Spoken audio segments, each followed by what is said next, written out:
Hello, what's up? I am Knox. And I'm Knox's dad. He is the Teeny Toy Tycoon. This is the third episode of his comic show.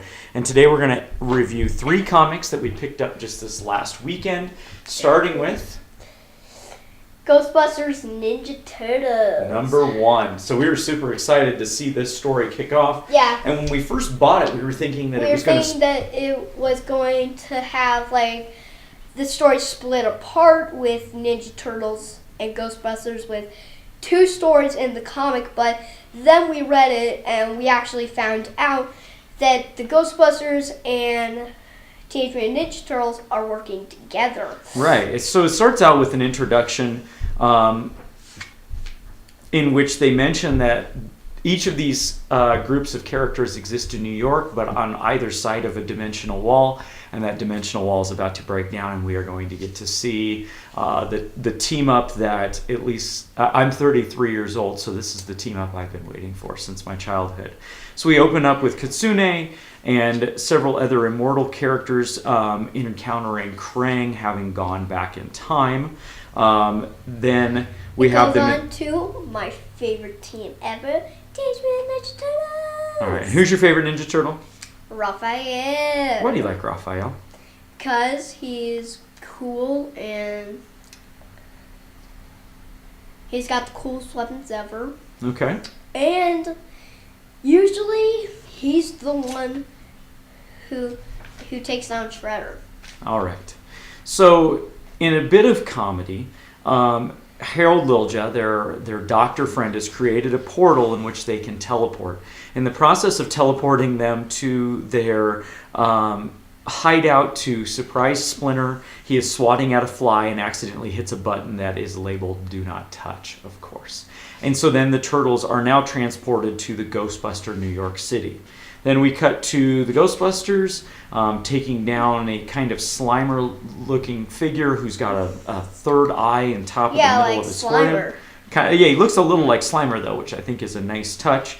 And then they are called to a church where one of the immortal beings from the beginning of the story, and you'll have to give me a moment to look up his name. He was Chi-Yu, I believe. He's shown up at this wedding, and we end the issue with Chi-Yu. And who did Chi-Yu take over near the end of the issue and start controlling? Over that monster in Casey Jones. Casey Jones, yeah, he took over Casey Jones. There is a hilarious panel, by the way, in which he's also taking control of an old woman who may or may not be Paula Deen. I'm pretty sure it's supposed to be Paula Deen, which I think is pretty funny. And then we end the issue with the Ghostbusters and the Turtles getting ready to square off against Chi-Yu, with Chi-Yu having mind-controlled several members of the church congregation. So we are very much looking forward to issue number 2. So what did you like about this first issue of this new series? I really liked that thing where he's taking over an old lady and she's just like, ah! Yeah, that was funny. Anything you didn't like about this story? I did not like the whole thing where Casey Jones gets shot by a, ball.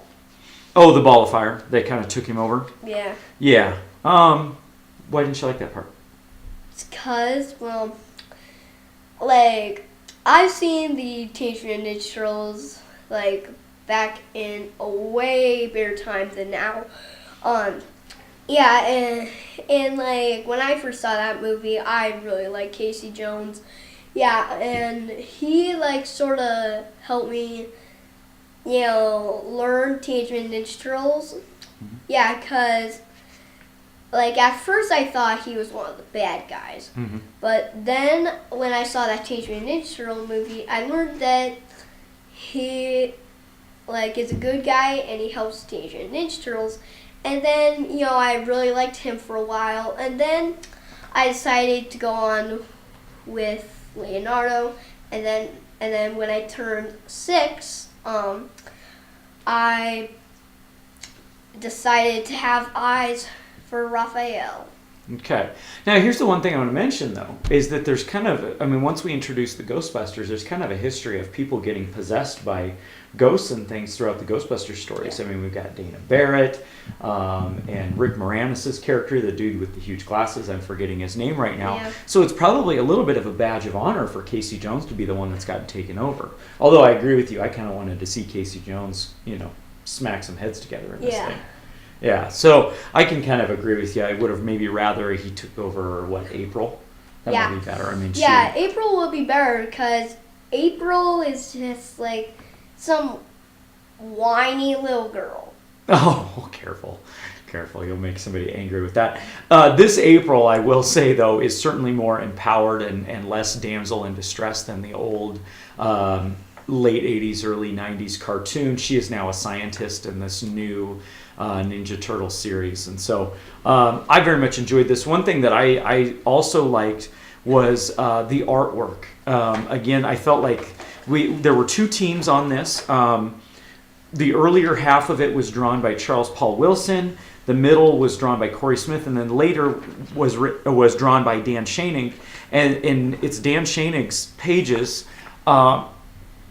where they look very much in the spirit of the old Ghostbusters cartoons, which I think was a great touch. Certainly, a lot of folks are going to buy these out of nostalgia. So when the artwork is going to match up to their mental picture of that nostalgia, that's just a feel-good comic, I think. So that was Ninja Turtles Ghostbusters #1 from IDW, something that I think we are probably going to continue to collect. Following up on a previous review we did, here is Batgirl. Number? I forget. 36. Okay. 36. So 35 kicked off a new creative team, and first issue with that new creative team was okay, though they certainly said many times in interviews to bear with them that there was a direction they were heading, and we certainly seem to see that again. This issue starts with Barbara Gordon out with some friends, getting herself settled into graduate school in a panic because the work that she had done to get into graduate school has been deleted from her computer.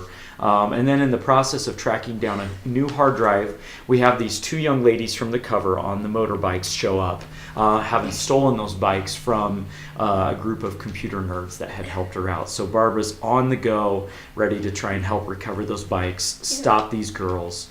And they're actually copying a TV show. They're trying to do the Jawbreakers, which is obviously not a real TV show. Yeah, it's based on some old, I'm assuming 90s anime. I'm not a big anime guy, so I don't really know if it's even inspired from something real. But we get to see Barbara kind of being Barbara again, and I think that was fun. There's even a cameo appearance through a daydream by Commissioner Gordon. Hard to say what's going to become of his character after the events of Batman Eternal, but she certainly remembers him comforting her as she tries to think of how to handle this situation. And there's a really cool kind of memory-driven scene in which she remembers back to how her hero handled the Jawbreakers in that cartoon, and then she plays that out in real life to sort of close up the issue. And I don't want to spoil it, but sort of a bombshell near the end of the issue in which we find out that there is someone else claiming to be Batgirl. I won't say too much about it, but this person is coming for Barbara and I guess wants to take the mantle of Batgirl, or at least take Barbara out. So I love this issue. This was a lot of fun. Of the comics that came out several weeks ago, this was definitely my favorite. Read it again. Each time I end up being glad that I read it. So I feel like Batgirl is back on track now. What did you like about this episode or this issue? I liked that it had her childhood memories, which she did the thing that her childhood hero did to defeat the Jawbreakers. Mm-hmm. All right. Did you like this better than the last one? Absolutely. Yeah. It was definitely a lot better, lighter tone. This one would certainly be more safe as an all-ages comic than number 35 was. Just all around, a lot more fun. We get to see Barbara being, not quite so vapid and immature. We get to see her back to being the person that we've grown to know and love, and seemingly getting her life back on track after the Gail Simone series. Anything else you want to say about Batgirl 36? Make sure they read this comic because it is epic. All right, good. Yeah, so we're definitely looking forward to future developments in the new Batgirl series, number 37, probably out in another 3 weeks, and we'll definitely be picking that up when it comes out. Our final issue for today is the final piece of the Future Flash story. This is Flash number 35. Flash number 2, Future's End. No, it wasn't part of the Future's End deal. It's just a continuation after that. Oh, okay. Okay. I got that. All right, cool. So we open up the story with Future Flash having arrived back in present-day Central City and grabbing a hold of present-day Barry, yanking him from his apartment and taking him to the Salt Flats in Utah, which in the New 52 run of Flash is where the Speed Force sort of manifests itself in a physical form. And he shows Barry the giant rip in the Speed Force that this entire story has centered around. Each time Flash runs, he loses time, which has been measured on a watch that Patty Spivot gave him. And I kind of felt like that Patty's time was running out as well. But now we find out that Future Flash believes he could repair it by throwing present-day Flash into the story. Or into the Speed Force, excuse me. We have an appearance by Wally West in his sweet new red and silver costume.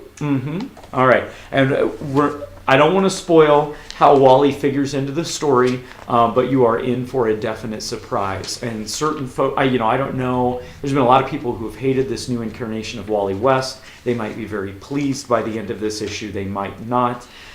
What I can say is that the story wraps up in a very interesting fashion with the series now taking, hard to say what kind of direction it's going to take. There have been some hints, and certainly the previews of upcoming issues that suggest that now we're going to have future Barry existing in present day Central City, and that present day Barry is stuck somewhere else, but I really have no predictions as to where this is headed, so it should be kind of interesting. Have you enjoyed the Future Flash story, Nux?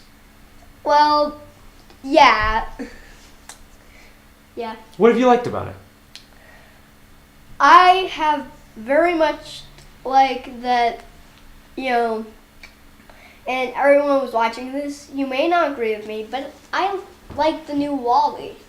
Yeah, I agree as well. I like the new Wally. Yes, Wally West was such a major character to DC Comics for so many years. And Jeff Johns had such a great run with that character, as did Mark Waid. I grew up reading a lot of the Mark Waid run, or at least that's when I first started reading Flash.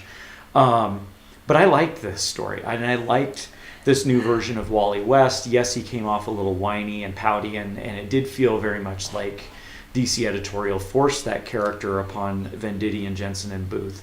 But I think if it were given more time, it could have been fun. It maybe felt a little bit rushed, though. I liked this Future Flash story, though, because it seemed to introduce time travel in some of the same ways that Jeff Johns and Mark Waid handled it with the original Wally West.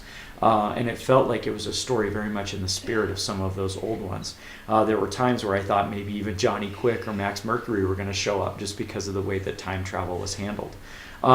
Anything you didn't like about this Future Flash story? Be careful of spoilers, by the way.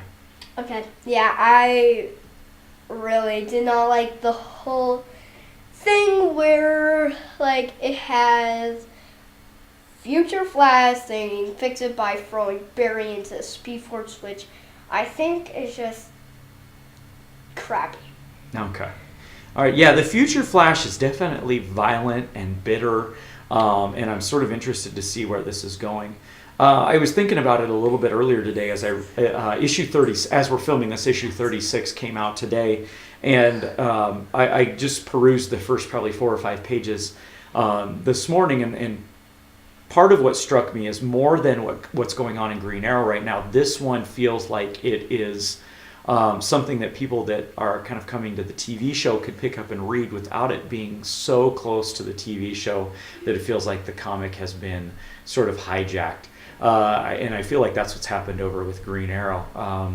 The last 2 story arcs, the Kill Machine and then Outsiders War stories for Green Arrow, were amazing. I loved them.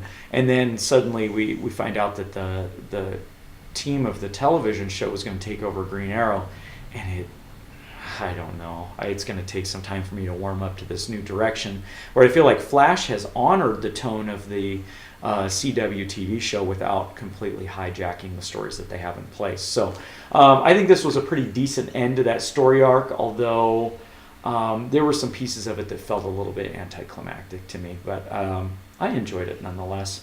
I would maybe give it a 3 out of 5, where there were certainly some issues in the story that I gave 4 out of 5. The annual that kicked off, or I guess was the second part of the story, was definitely a 5 out of 5 for me, but I've enjoyed this run of Venditti and Jensen on the Flash. Are you still liking reading Flash comics, Knox?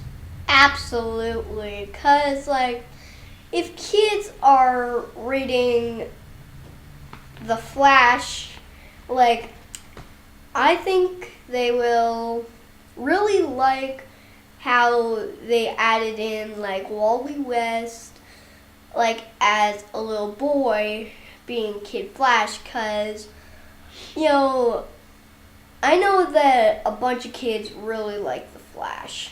Yeah. Yeah, and, you know, when I first knew about the Flash, I was a little mad that it wasn't a kid as the Flash. But then when I heard about Kid Flash, I just love that. Yeah, and that's probably how our kids will feel. Yeah. That, I think, has been the one disappointment for us out of the New 52, is that we haven't gotten to have Bart Allen as Impulse back. There was a quote-unquote Bart Allen over in the Teen Titans, but he turned out not to really be the Bart Allen that we knew and loved. We've read a lot of back issues of Impulse, and we'll probably review a few of those in upcoming episodes. So this week we reviewed Ninja Turtles, Ghostbusters #1, Batgirl #36, and Flash #35. All of which we enjoyed. We got some great pickups this week, and we were happy to share those with you. So thank you for again tuning in and watching. Anything you want to say as we go? Don't forget to subscribe. All right. So thanks again. We'll be back soon with our 4th episode. Bye.